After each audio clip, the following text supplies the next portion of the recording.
थोड़ा डेटा और नंबर्स का इस्तेमाल करके एक बहुत ही कॉमन फाइनेंशियल सवाल का जवाब ढूंढने वाले हैं। आखिर फिक्स्ड डिपॉजिट और एसआईपी के बीच वो असली मैथमेटिकल फर्क है क्या?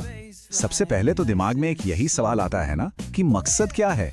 क्या मकसद सिर्फ पैसों को तिजोरी में सेफ रखना है या फिर उन्हें एक सही और तेज रफ्तार से बढ़ाना है? सिर्फ पैसे बचाकर रख लेने से ही आजकल काम नहीं चलता, क्योंकि देखा जाए तो अल्टीमेट लक्ष्य यानी गोल तो अमीर बनना ही है। और अगर वाकई अमीर बनना है तो सिर्फ सेफ खेलने से मंजिल नहीं मिलने वाली।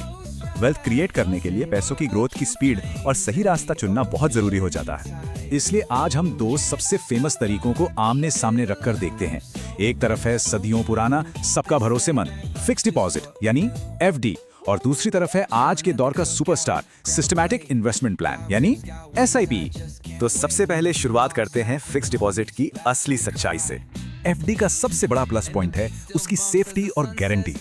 एकदम सेफ लॉकर की तरह, पैसे डाले और भूल गए। यहाँ रिटर्न्स पर गारंटी मिलती है और कैपिटल पूरी तरह सुरक्षित रहता है।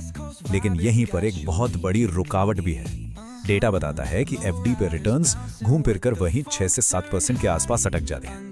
यानी आपका पैसा बढ़ने की जो स्पीड है वो एकदम स्लो मोशन में चलती है। और जब स्पीड स्लो होती है तब एंट्री होती है हमारे सबसे बड़े दुश्मन की, महंगाई।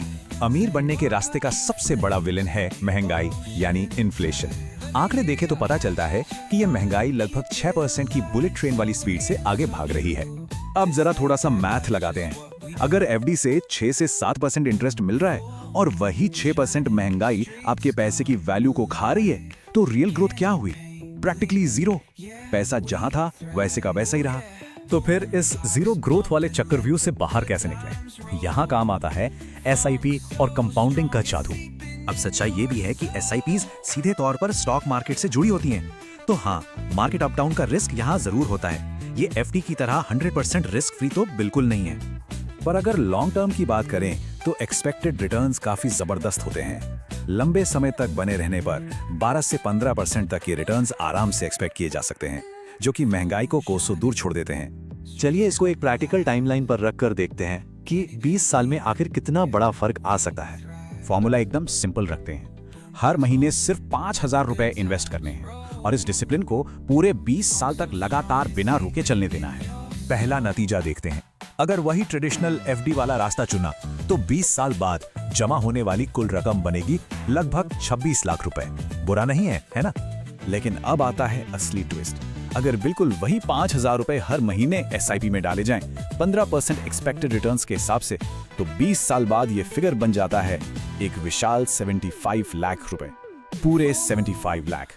एक तरफ 26 लाख और दूसरी तरफ 75 लाख। ये इतना बड़ा फर्क कोई जादू टोना नहीं है। ये सीधे तौर पर कंपाउंडिंग का चमत्कार है, जहां इंटरेस्ट के ऊपर इंटरेस्ट जुड़ता चला जाता है और वेल्थ स्नोबॉल की तरह बड़ी होती जाती है। तो इस रैपिड फाइनेंशियल एनालिसिस का फाइनल वर्डिक्ट क्या निकलता है? बात एकदम शीशे की तरह साफ है। अगर तो मकसद सिर्फ कैपिटल बचाना और रिस्क से डर के दूर रहना है तो एफडी बिल्कुल ठीक है।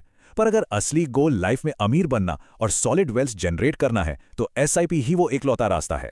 डिस्क्लेमर के तौर पर म्यूचुअल फंड इन्वेस्टमेंट्स में मार्केट रिस्क जरूर शामिल होता है, पर खुद से एक सवाल पूछिए, क्या इन्फ्लेशन जैसी बीमारी को हराने और असली कंपाउंड ग्रोथ देखने के लिए एक कैलकुलेटेड रिस्क लेना सबसे जरूरी कदम नहीं है? एक स्मार्ट फाइनेंशियल प्लानिंग के लिए इस आखिरी सवाल